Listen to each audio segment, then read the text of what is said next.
Most people believe they are living their lives forward, making choices in real time, deciding who they will become moment by moment. But what if that feeling of choice is mostly an illusion? What if, long before you woke up this morning, long before you took your first conscious breath today, the majority of your reactions, emotions, even your desires had already been decided, etched into you by forces you don't remember, by patterns laid down far beneath the surface of your awareness? Ancient seers did not see destiny as a fixed script written by gods, but neither did they see it as random. They saw it as something far more intimate, something breathing inside you right now. Over 6,000 years ago, in a dialogue that still echoes through time, the sage Vasishta spoke to a young prince named Rama about the invisible architecture of human life. He explained that karma does not operate in a single layer, nor does it belong only to the past. It exists simultaneously on multiple levels, shaping your present while quietly preparing your future. There is the vast reservoir of accumulated impressions carried from experiences you can no longer recall.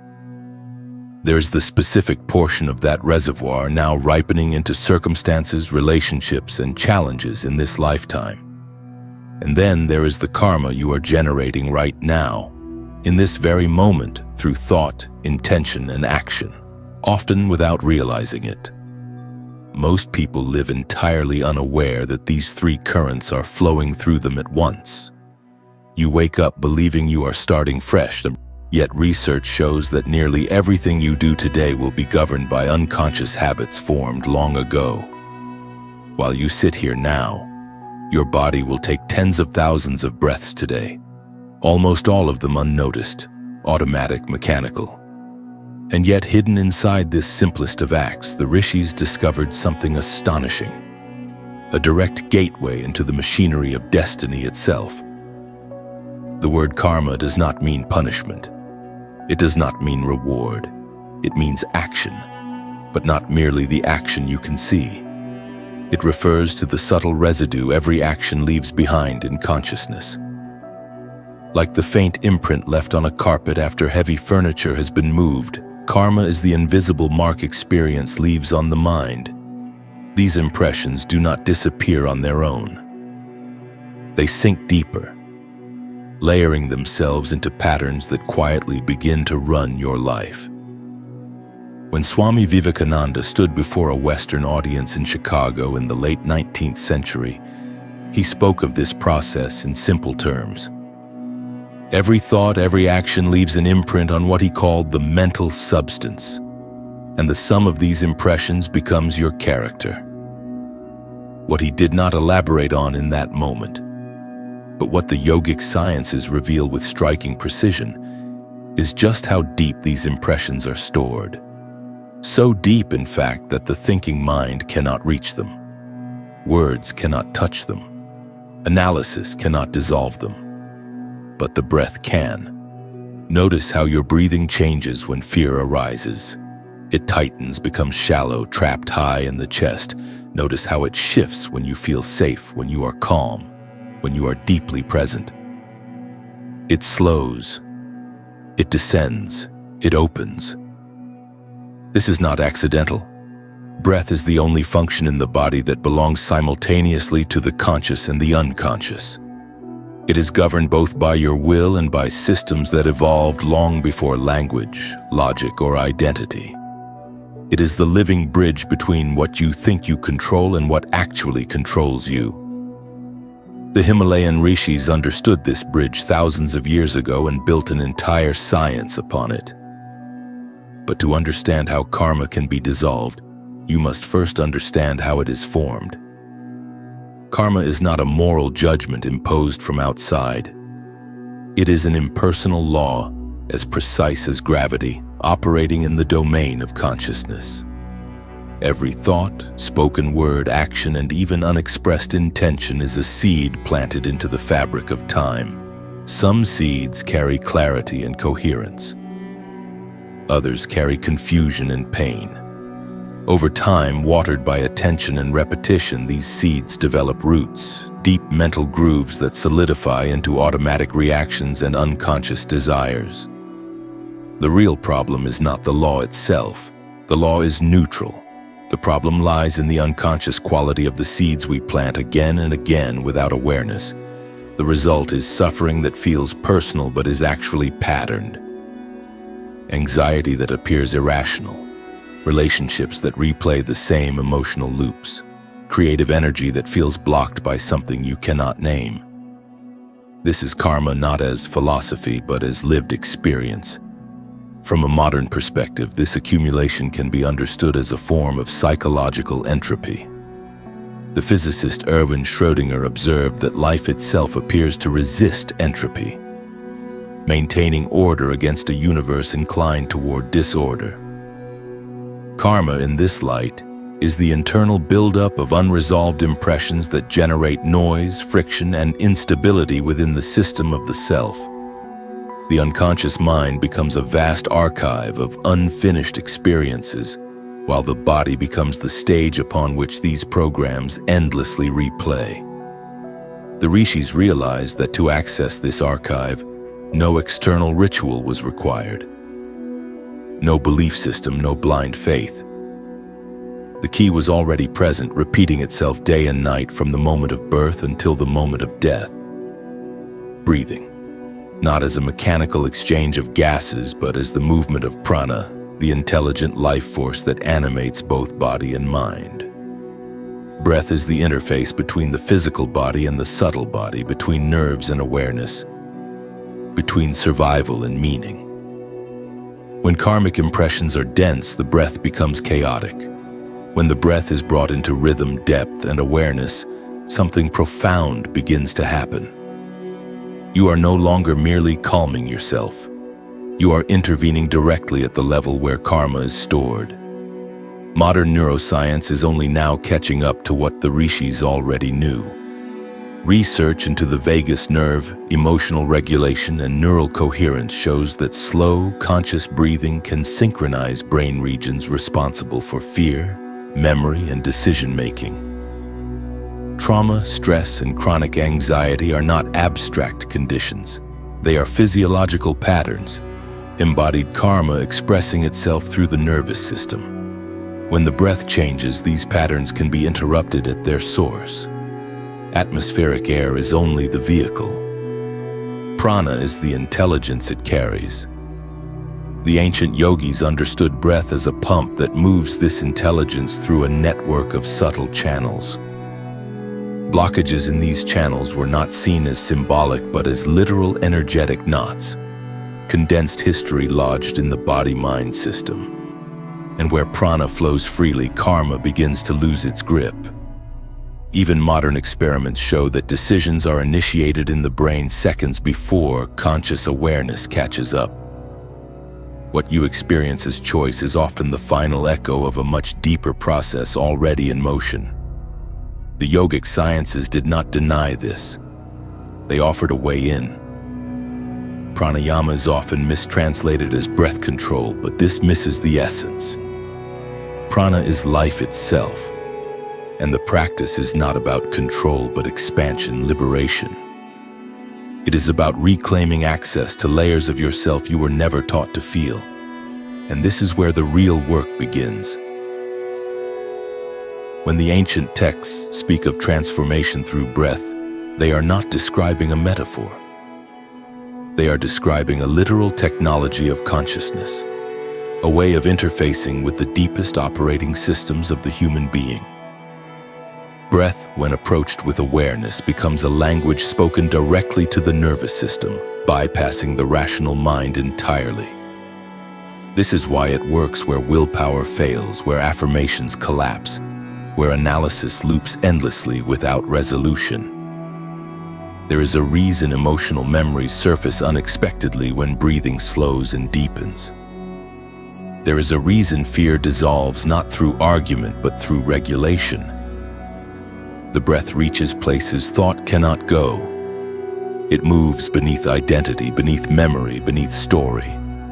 This is where karmic impressions are not remembered but stored. The yogic sages observed that the breath does not merely respond to the mind, it shapes it. An agitated mind produces erratic breathing, but the inverse is equally true. By imposing harmony on the breath, harmony is forced upon the mind and the subtle energies that animate it. This was their radical insight. You do not need to chase every thought. You do not need to analyze every wound. You need access to the lever that moves the entire system at once. Modern physiology now confirms what intuition alone once suggested. Slow diaphragmatic breathing directly stimulates the parasympathetic nervous system, shifting the body out of survival mode and into a state where healing becomes possible. When the vagus nerve is activated, the body receives a signal of safety. And when safety is established, the subconscious loosens its grip. Old defensive patterns begin to soften. This is not philosophy. This is biology meeting awareness. But the rishis went further. They understood that breath is not only neurological, it is energetic. Every inhalation draws prana into the system. Every exhalation redistributes it. When breathing remains unconscious, prana flows chaotically, reinforcing existing karmic grooves. When breathing becomes deliberate, prana can be directed, concentrated, refined. And where prana goes, transformation follows. This is why breathwork is not merely calming. Properly applied, it is destabilizing in the most constructive sense. It disrupts patterns that have survived precisely because they were never questioned. Emotional reactions that once felt inevitable begin to lose their urgency. Situations that once triggered automatic responses suddenly create space. That space is freedom beginning to emerge. The yogic term for this process is purification, but not in the moral sense. It is the removal of noise, the clearing of congestion, the untangling of internal pathways so that life energy can move without obstruction. Karma, from this perspective, is not something to be judged or feared. It is something to be metabolized. This is why certain breathing techniques have effects that seem disproportionate to their simplicity. Alternate nostril breathing, for example, appears almost trivial on the surface. Yet when practiced correctly, it systematically balances the two primary energetic currents governing the body-mind system.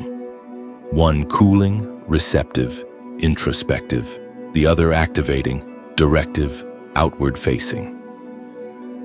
Most people live trapped in imbalance, leaning unconsciously toward one side. The result is internal friction experienced as restlessness, fatigue, or emotional volatility. When these currents are harmonized, something remarkable happens. The central channel, the subtle axis of awareness, begins to open. And with it comes a sense of internal alignment that feels both unfamiliar and deeply remembered. This is not euphoria, it is coherence. The rishis describe this process as clearing sediment from a river. The water was always meant to flow freely. The obstruction was never the river itself. Karmic impressions are like accumulated debris, slowing the current, creating turbulence. Breath is the tool that restores flow without force.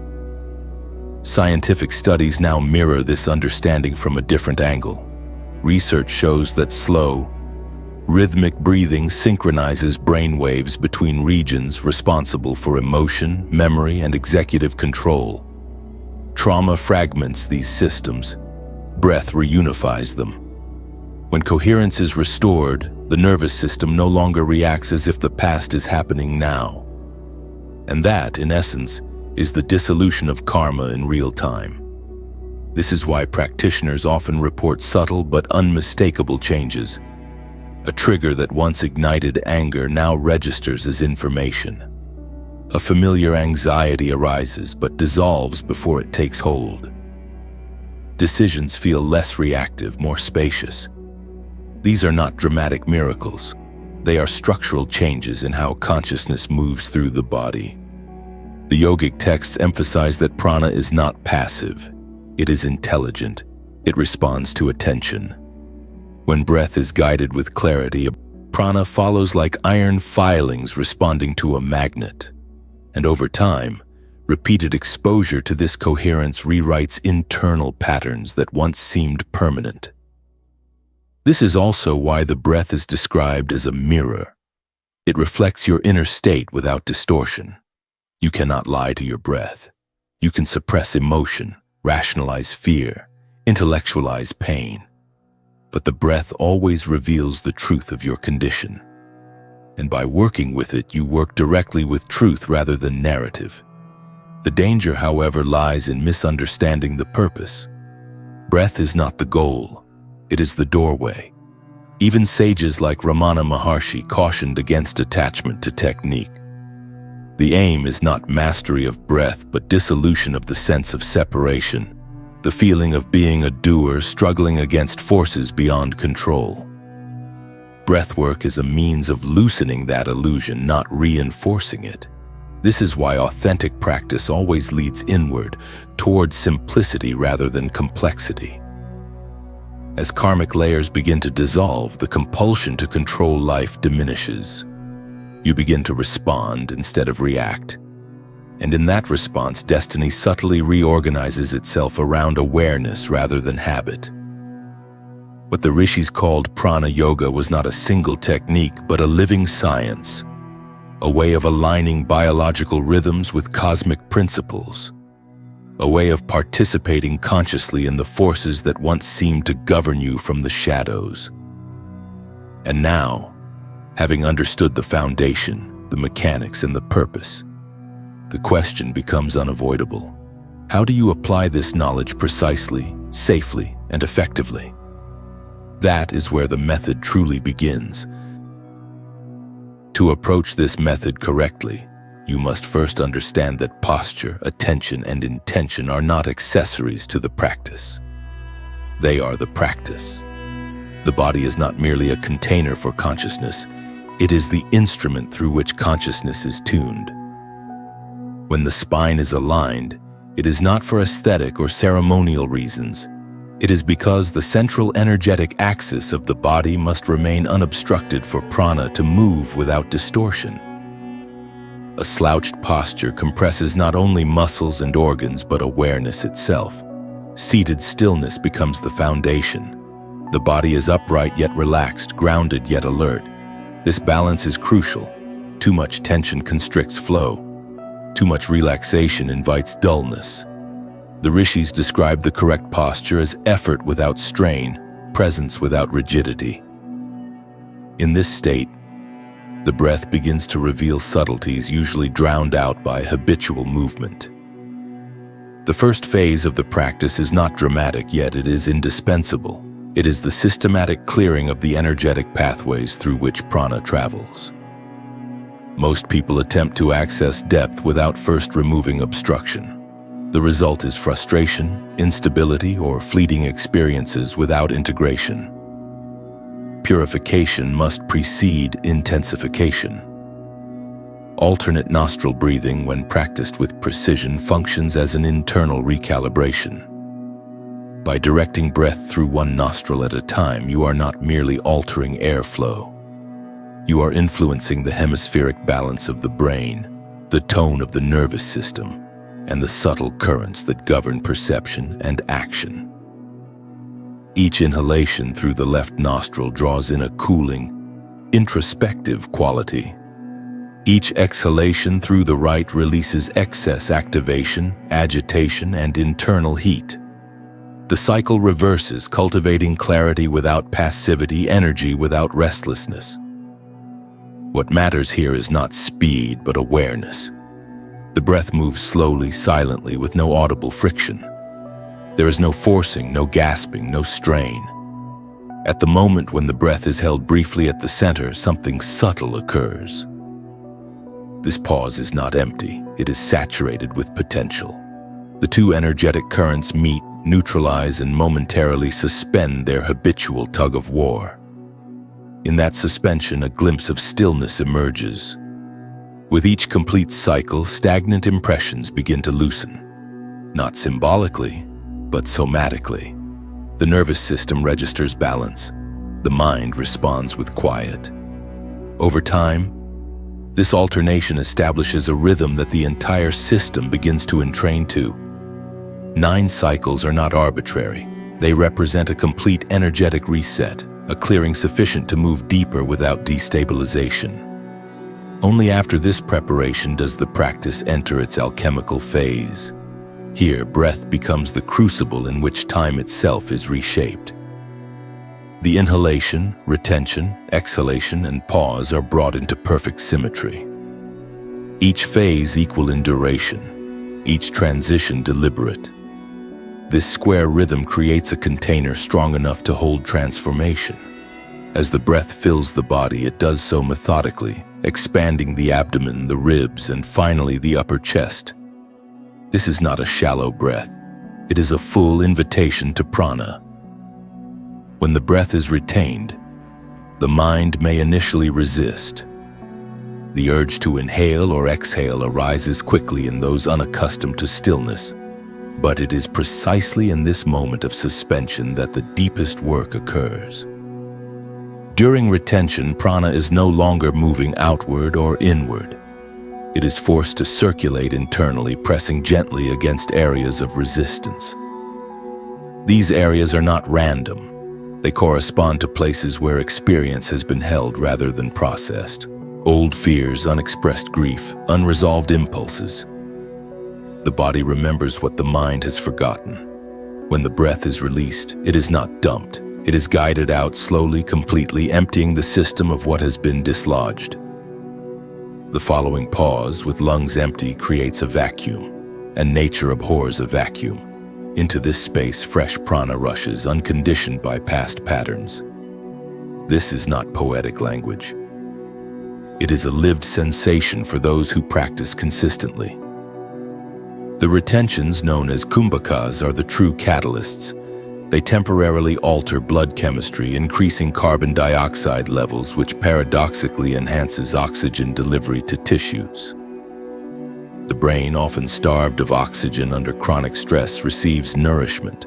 But beyond physiology, something subtler unfolds. With no breath to follow, the mind has nothing to cling to. Thoughts lose momentum. Awareness turns inward, unanchored from habitual reference points. This is where intention becomes operative.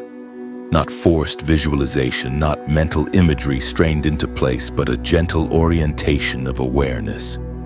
The practitioner does not imagine karma dissolving. They allow space for it to unwind. The difference is crucial. Forcing creates resistance. Allowing creates integration. Practiced daily, this rhythm begins to restructure the internal environment. Karmic impressions do not disappear in a single session. They soften. They lose density. They release their emotional charge. Like sediment slowly carried downstream, they are removed not by violence but by persistence. The effects are rarely theatrical. There may be no visions, no dramatic catharsis. Instead, there is a growing sense of internal order. Decisions feel less reactive. Emotional responses feel proportionate. Silence becomes accessible without effort. These are the signs of real change. It is important to understand that this work unfolds on its own timeline. Impatience is itself a karmic pattern seeking resolution. The breath does not respond to urgency. It responds to consistency. 11 minutes a day can alter a life when applied without interruption. 21 minutes deepens the effect. What matters is not duration alone, but continuity. Over time, this practice begins to rewire the relationship between stimulus and response. The gap widens. Freedom appears not as an idea, but as a lived interval in which choice becomes real. This is where karma begins to loosen its grip, not because it has been fought, but because it is no longer fed. And yet even this is not the culmination, because the true test of transformation is not found in stillness, but in movement, not in silence, but in life. Transformation that remains confined to a cushion is incomplete. The breath does not exist for meditation alone. It exists for life. The true measure of this work reveals itself not in moments of stillness, but in moments of pressure, when old patterns would normally seize control and pull you back into familiar reactions. This is where karmic liberation either becomes real or remains theoretical. The ancient masters understood something most modern practitioners overlook. Karma is not only something inherited from the past, it is something constantly manufactured in the present. Every unconscious reaction, every emotionally charged impulse acted upon without awareness lays down a fresh imprint. And so, liberation is not achieved solely by dissolving old impressions, but by interrupting the creation of new ones. This is why breath awareness must eventually leave the meditation space and enter the ordinary moments of the day. A difficult conversation, a sudden wave of irritation, a spike of anxiety before an important decision. These are not distractions from the path, they are the path itself. Each moment carries within it the opportunity to either reinforce an ancient groove or step out of it entirely. When stress arises, the body reacts before thought has time to intervene. Muscles tighten, breathing becomes shallow. The nervous system prepares for defense. In the past, this sequence would unfold automatically, carrying you along with it. But once breath awareness has been cultivated, a new option appears. A pause, sometimes only a few seconds long. But within that pause, everything changes. 3 conscious cycles of balanced breathing, performed with full presence, can be enough to disrupt the momentum of a karmic reaction. This is not suppression, it is interception. The body receives a signal that danger is not immediate. The nervous system recalibrates, the mind regains clarity, and the impulse that once demanded expression dissolves before it hardens into action. This is karmic prevention in its purest form. You are no longer merely cleaning up the residue of past conditioning. You are actively refusing to generate more. Over time, this radically alters the internal landscape. Life begins to feel less like a series of reactions and more like a sequence of responses. Subtle, but profound. The yogic texts refer to this capacity as becoming the witness, the stable point of awareness that observes without being swept away. This is not detachment in the sense of indifference, it is intimacy without entanglement. You feel fully, yet you are not consumed. You engage, yet you are not enslaved by impulse. There will be moments inevitably when old patterns resurface. This is not failure, it is rhythm. All processes of transformation unfold in waves. Periods of clarity are followed by apparent regression. Energy rises, then falls. The mistake most people make is interpreting the fall as evidence that nothing has changed. In reality, it is during these downturns that integration occurs. Ancient wisdom articulated this through the principle of rhythm. Everything moves in cycles. Progress is not linear. The pendulum swings, but awareness anchored in breath becomes the unmoving center around which the oscillation occurs. You are no longer thrown from extreme to extreme. You observe the motion without losing balance. This understanding changes how setbacks are perceived. Instead of abandoning the practice when discomfort arises, you recognize discomfort as a signal that deeper layers are being engaged.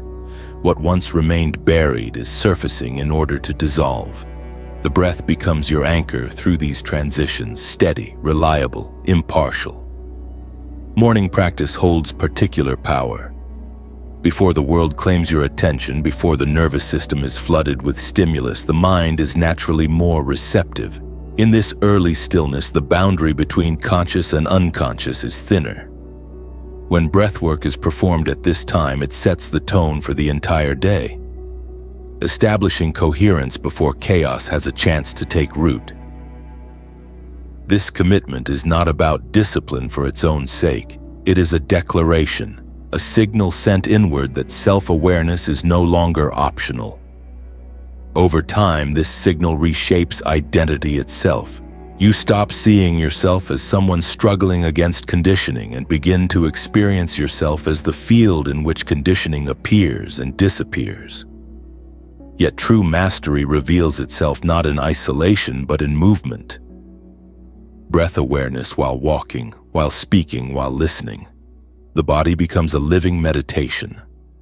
The breath continues to guide perception, quietly adjusting the internal state as circumstances shift. This is what the tantric traditions referred to as practice in motion, the integration of awareness into every gesture. A disagreement at work becomes an opportunity to remain centered. Traffic becomes a training ground for patience. Anxiety becomes a messenger rather than an enemy. None of these moments are obstacles. They are invitations to embody what was cultivated in stillness. Gradually, something unexpected occurs. Life begins to meet you differently. Situations that once triggered conflict resolve with surprising ease. Patterns that seemed inescapable lose their grip. This is not because the external world has changed, but because the internal response has been restructured. Karma loosens when it is no longer reinforced. The path of breath is not about control, it is about relationship. A relationship with your own nervous system, with your own energy, with the intelligence that animates your body. Through this relationship, freedom ceases to be an abstract ideal and becomes a lived condition. And yet, there remains one final perspective to integrate, one that reframes the entire journey, not as a struggle toward liberation, but as a return to something that was never truly lost. At a certain point in this journey, something subtle but irreversible begins to shift. You realize that you are no longer practicing the breath in order to change yourself. You are breathing from a place that is already changing. The sense of effort gradually gives way to a quieter recognition. Much of what you once believed needed to be fixed was never broken. It was simply misunderstood. Karma, when seen clearly, is not an enemy to be defeated. It is memory seeking resolution. It is intelligence trapped in repetition. And repetition only persists where awareness is absent.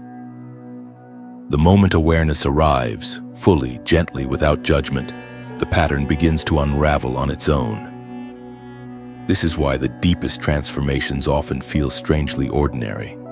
There is no dramatic finish line, no thunderous moment of arrival. Instead, there is a growing simplicity, a reduction of internal noise, a sense that life no longer needs to be managed so aggressively. You begin to trust the intelligence moving through you, not because you have surrendered responsibility, but because you have reclaimed authorship at a deeper level. The breath, once used as a tool, becomes a companion. It no longer feels like something you are doing. It feels like something you are listening to. In that listening, identity softens. The idea of being a separate individual struggling against fate loosens its grip. What remains is presence, alert, grounded, responsive. This is what the ancient sages meant when they said the goal is not to master the breath, but to dissolve the breather. Not annihilation, but transparency. The sense of being a doer gives way to the experience of being a field in which doing happens, and from this field, action becomes clean, less reactive, less entangled. Life does not become free of challenge, but challenge no longer defines you. Emotions arise, but they move through rather than lodge. Thoughts appear, but they no longer dictate identity. Even old karmic themes may resurface from time to time, but when they do, they arrive without the same authority. They knock, but they are no longer invited in. This is liberation not as escape, but as intimacy. You are fully inside life, yet no longer trapped by it. And perhaps the most important realization is this: freedom is not something waiting at the end of the path. It is something cultivated breath by breath, choice by choice, moment by moment, not through force, but through alignment. not through struggle, but through clarity. The breath teaches this better than any philosophy. It arrives, it leaves, it does not cling, it does not resist, it participates fully, then releases completely. When this rhythm becomes embodied, karma loses its power to bind. What once felt like destiny reveals itself as habit, and what once felt inevitable reveals itself as optional. This is the quiet revolution the rishis discovered. No institutions required, no belief demanded, only attention, sincerity, and patience. The technology is internal. The teacher is always present. The path is always available. If you return to this practice consistently, not as a technique to perfect, but as a space to inhabit, you may notice that life begins to reorganize itself around a different center. Decisions feel cleaner. Relationships feel less charged. Even silence begins to feel nourishing rather than empty. And if you find yourself drawn to understand the deeper laws that govern this transformation, the principles that operate not only within karma but beneath all patterns of reality, know that curiosity itself is a sign of readiness. There are maps that can help contextualize this inner work, frameworks that reveal how consciousness, energy, and manifestation interlock across every level of existence. Not as dogma, but as orientation tools for those who wish to navigate with clarity rather than chance. If this exploration resonates with you, you are welcome to continue the journey with us here. The etheric compass exists for this reason, to point inward, to translate ancient wisdom into lived insight, and to walk beside those who sense there is more beneath the surface of things. If you feel aligned, consider staying connected, whether through reflection, further study, or simply returning to the breath with renewed presence. No urgency, no pressure. Truth does not require persuasion. Your freedom is not distant.